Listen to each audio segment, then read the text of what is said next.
ये है देश का सबसे लंबा एक्सप्रेसवे, जो राजधानी दिल्ली से देश के दिल मध्य प्रदेश से होता हुआ मुंबई तक का सफर तय करता है। दिल्ली मुंबई एक्सप्रेसवे देश के दो बड़े शहरों को जोड़ने के साथ ही लोगों का सफर आसान करने के लिए शुरू हुआ, लेकिन ये लोगों के सफर को आसान करने के बजाय मुश्किल कर रहा है। आए दिन लोगों की मुसीबत बढ़ा रहा है। विस्तार न्यूज की टीम ने इस एक्सप्रेसवे के मध्य प्रदेश का जो शुरुआती दौर का हिस्सा है 245 किलोमीटर का, उसके 70 किलोमीटर के हिस्से का सर्वे किया है और इस सर्वे में कई ऐसी जानकारियां निकल के आ रही है जिससे यह प्रतीत हो रहा है कि जिन उद्देश्यों को लेकर इस 8 लेन का काम शुरू किया गया है, जिन उद्देश्यों को लेकर यह 8 लेन शुरू किया गया है, वह उद्देश्य शुरुआती दौर में पूरे होते नहीं दिख रहे हैं। दरअसल एक्सप्रेसवे ने गाड़ियों में सफर करने वाले लोगों का रास्ता तो आसान किया, लेकिन इसमें सबसे बड़ा लूप होल बैरिकेडिंग को माना जा रहा है। एक्सप्रेसवे के आसपास रहने वाले लोगों को एक सिरे से दूसरी ओर जाने में परेशानी का सामना करना पड़ता है। इसीलिए स्थानीय लोगों ने अपने हिसाब से ही आने जाने की व्यवस्था बना ली। गाड़ियों से लेकर मवेशियों तक इसी सड़क के रास्ते हर कोई गुजरता है, जो आए दिन हादसों को न्योता देता है। अभी जो झाबुआ रतलाम के बीच में ही ज़्यादा गया हूँ मैं, तो मैंने वहाँ जो देखा है कि मोटरसाइकिलें बहुत ज़्यादा चल रही है। वहाँ पे साइकिलें भी चलती है। पशुपालक अपने पशु लेकर के 8 लेन के मध्य चराने के लिए आते हैं। शाम के वक्त काफ़ी बच्चे झुंड बना करके वहाँ पे मस्ती करते खेलते पाए गए और इसमें जो कि बीच में भी काफ़ी हादसे और हमेशा हादसा होने का खतरा मंडराता रहता है। दिल्ली मुंबई एक्सप्रेसवे केंद्रीय मंत्री नितिन गडकरी के ड्रीम प्रोजेक्ट्स में शुमार है। पीएम मोदी इस प्रोजेक्ट के पहले फेज की शुरुआत भी कर चुके हैं।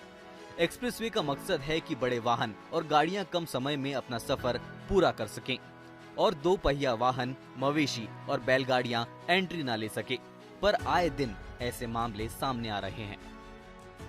स्वाभाविक है कि एनएचआई को ध्यान देना चाहिए, क्योंकि ये एक ड्रीम प्रोजेक्ट है और ये जो सपना था वो खराब होते जा रहा है। कहीं न कहीं वो अपने मापदंडों पे खरा नहीं उतर पा रहा है।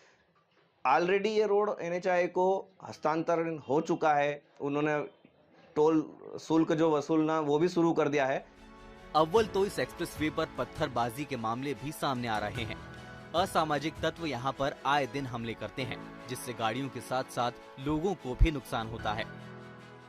भारत सरकार की बहुत बड़ी योजना है 8 लेन की, तो उस योजना को लेकर सभी लोग प्रसन्न हैं, लेकिन ये जो पत्थरबाजी हो रही है इससे काफ़ी लोग परेशान हैं। आए दिन और शाम को रात को टाइम पे आए दिन इस प्रकार की घटना होती रहती है। इस पर जिम्मेदार अफसर का कहना है कि वो हाल ही में नई पोस्टिंग पर आए हैं। वो एक्सप्रेसवे पर लगातार पेट्रोलिंग कराने की बात कह रहे हैं। तो मेरे द्वारा वहाँ एसडीपी साहब जो थानला के हैं, उनको ये बोला गया था कि आप रात 10 बजे से 1 बजे तक उस पर्टिकुलर एरिया में लगातार पेट्रोलिंग कराएं, ताकि इस तरह की वारदात ना हो। कि पिछले 3-4 दिन से मेरे ख्याल से तो ऐसी कुछ वारदात अभी हुई नहीं है, तो पुलिस की पेट्रोलिंग लगातार चालू है। जिम्मेदार अफसर से लेकर परेशानी से जूझ रहे लोगों की बात आपने सुनी, अब उनका पक्ष भी सुन लीजिए, जिन्हें इसके लिए जिम्मेदार माना जा रहा है, क्योंकि गाड़ियों का सफर आसान करने वालों ने वहां रहने वाले लोगों के बारे में नहीं सोचा। नया गांव का हमारा रास्ता नहीं है निकलने का, और घूम के आना पड़ता है हमको बेड़ा बजा के। कितना किलोमीटर हो जाता है ये? 5-6 किलोमीटर हो जाता है, और बरसात में नदी आ जाती है तो कोई निकलने की जगह नहीं है। तो क्या समस्या आती है आपको? 8 लेन बन गया, इसके बाद क्या समस्या? हमको पुलिया चाहिए। झाबुआ के कलदेला गांव में किसानों की जमीन से एक्सप्रेसवे गुजरा है। एक्सप्रेसवे के दोनों तरफ किसानों के खेत है। इस पार से उस पार जाने के लिए मजबूर किसानों को 5 से 6 किलोमीटर घूम कर जाना पड़ता है। मेरा खेत एक उधर है, तो उस खेत में जाने के लिए मुझे यहाँ से पूरा 6 किलोमीटर घूम के जाना पड़ता है।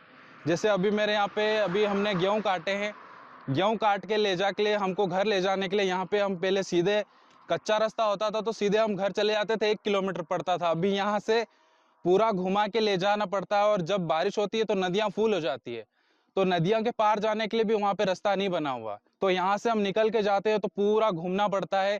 साथ में इसका हमारा जो ट्रांसपोर्टेशन का खर्च है वो बढ़ जाता है, हमारे मजदूर बढ़ जाते हैं, साथ ही साथ में हमको ज्यादा मेहनत लगती है उसके साथ में। यानी जिस एक्सप्रेसवे से लोगों को सहूलियत होनी थी, वो सफर करने वालों और स्थानीय रहवासियों के लिए मुसीबत का सबब बनता जा रहा है। सिद्धार्थ कांकरिया, विस्तार न्यूज।